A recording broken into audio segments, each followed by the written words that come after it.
that we call the direct method. And those of you who are familiar with Berlitz schools will recognize the name here.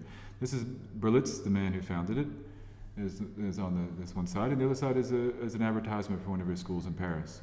The Berlitz method, or the direct method, is one of natural methods, and it focused on what people need language for, and what's the best way to learn. And Berlitz had three conditions.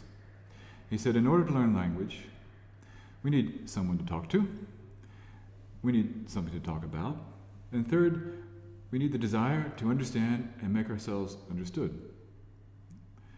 Essentially, interaction is the key ingredient to success. The key ingredient to success.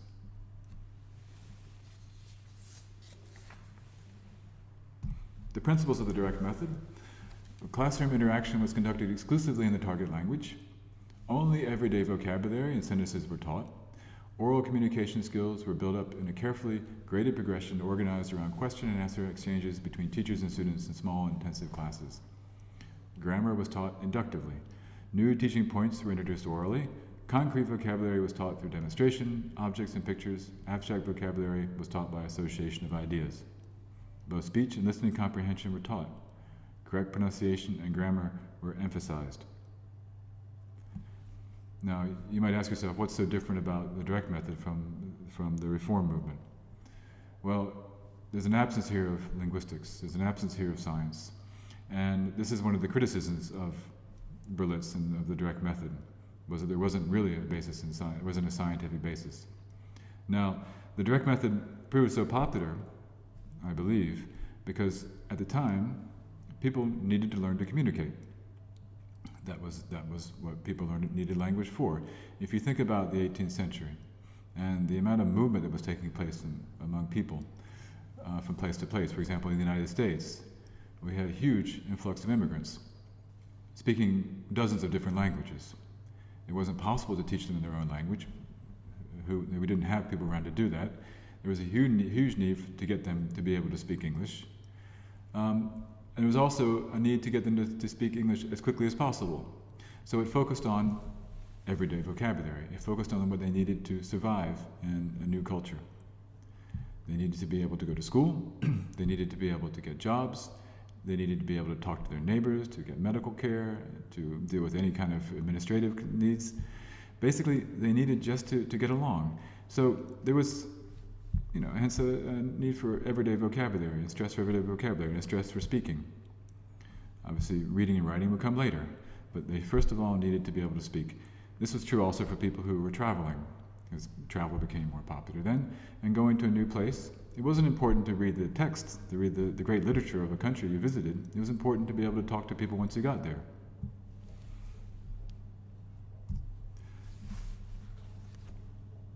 As a reaction to this, and probably I would say a combination of reform movements, linguistic zeal, and the direct methods focus on communication for very practical purposes, oral communication, was what's called the oral method, which was developed by Harold Palmer, another Englishman. Now, Palmer was interested in looking at, he was, I guess, a descendant of Henry Sweet in the fact that he was interested in the scientific aspect of linguistics. And he had key lists, key words of key vocabulary, frequency lists, words that we use most often, and then sentence patterns. We put those words in. Now, in fact, the phrase sentence pattern is attributed to Palmer. He had, in his book, 1921, Principles of Language Study, what he called the rational order progression. And that order is, become proficient in recognizing and in producing foreign sounds and tones, both isolated and in combinations. And there you have the influence of linguistics, the importance of understanding the basis of sound, of the language, the pieces of the sound that are applied to the language. So isolated and in combinations. To memorize, without synthesis or analysis, a large number of complete sentences chosen specifically for this purpose by the teacher or by the composer of the course. So memorization of structures, memorization of patterns. Learn to build up all types of sentences, both regular and irregular, from working sentence units, that is, ergons, chosen specifically for this purpose by the teacher or by the composer of the course. Now, an ergon was a unit, a small unit, and as I mentioned, the sentence patterns. The idea was if you had small sentence units, you could put them together into larger sentences. Makes sense. Also very rather scientific. Learn how to convert dictionary words, i.e. etymons, into working sentence units, ergons. So you have the word, the etymon, and then you put the words together with other words, which they associate with logically, for example, collocations, to ergons. These ergons are then put into sentences.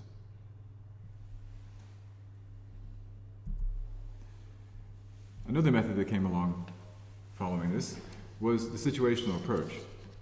And the situational approach was interested in what situations we use the language for. Now I put A.S. Hornby up here because he's the originator of the situational approach, but he's also the originator of the Oxford Advanced Learner's Dictionary, which many of you may own or have used in the past. And it makes sense that Hornby would be associated with the Learner's Dictionary because he was interested in making learning more possible for people and giving them the tools they need to learn. And he looked at the classroom and he said, what are the limitations of the classroom? What can we do inside the classroom? What kind of teaching situations can we create inside the classroom where students use the language in meaningful ways? So with Hornby, you looked at it as a very pedagogical approach.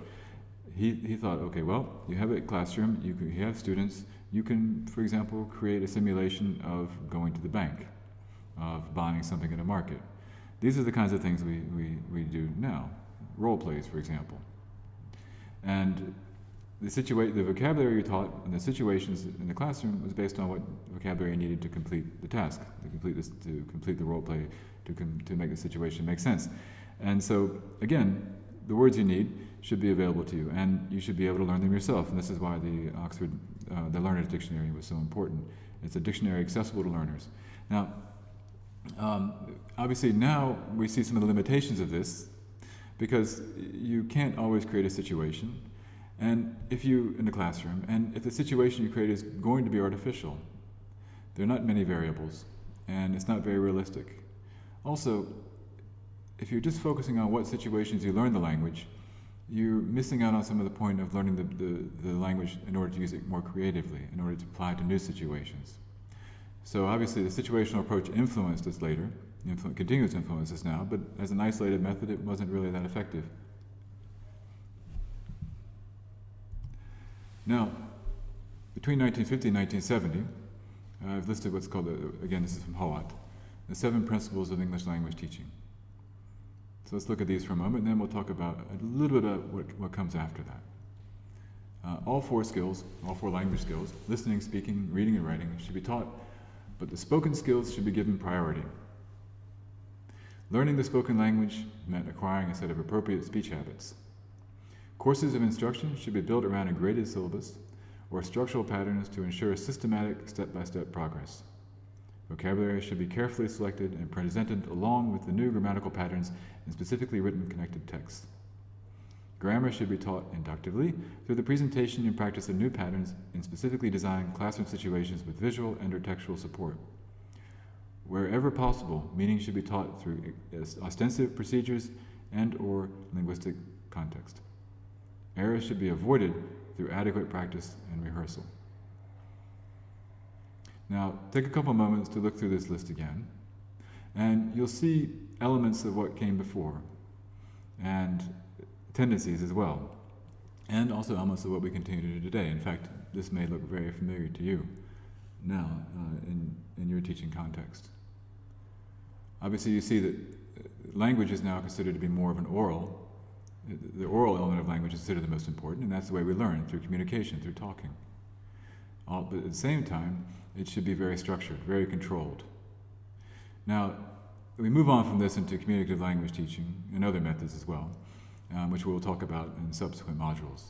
But this is a good starting point. It's a good point to set off from, because we see that at this point in the mid-20th century, we've reached a point where we've distanced ourselves from the teaching of Latin. The grammar schools are gone. And we've distanced ourselves from the primacy of the text, from the need to focus on reading and writing and just on translation. And we moved on from that.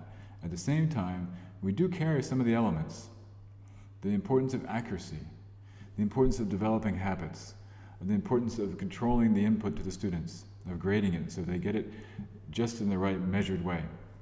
Now this is logical at the time, okay?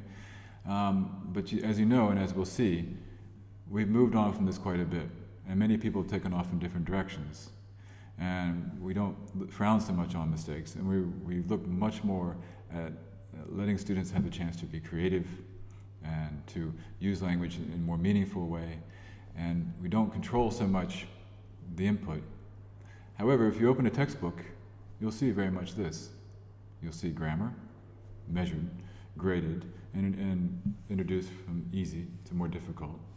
You'll see drills to help practice that grammar, exercises to practice that grammar, and you'll see a definite stress on oral skills. But you don't see so much stress on speech habits, you don't see so much stress on avoiding errors through practice and rehearsal, but essentially the elements are still intact. Now what we'll be doing from here on out is looking, I said, at some other methods. We'll look at two methods in particular, first of all, and before we look at others. And we'll look at the audiolingual method, and we'll look at communicative language teaching, or the communicative approach, and we'll see how we developed since then and where we are now. And we'll look more at how to analyze methods, okay, and for our own uses. Now the purpose of this presentation today was to give you some background, of course, to introduce you to the background of your field, because on the one hand it's very useful to have that knowledge. It's good to have a knowledge of what came before you. It makes you more conversant in the field. It makes you able to recognize things when people talk about them. When you read things in new text, to recognize names and ideas from the past. But the main reason is so you can see the trends. I mentioned in the beginning, trends and tendencies. All right? Now, one of the interesting things about the progression of language teaching is that it hasn't been a linear one. Okay? We've had cycles. We've gone up and down. We've gone more conservative. We've gone more liberal. And even though we're far, far away from the grammar school context that we had for so long, much of that approach is still part of what we do. It's still part of our instinct. And so we as teachers need to think about how much are we repeating the mistakes of the past because we take things for granted, and how much are we innovating based on our intuition, based on our experience, and based on our knowledge, ultimately, of what works. Okay, thank you very much for listening, and I'll look forward to speaking to you again in the next module presentation. Bye for now.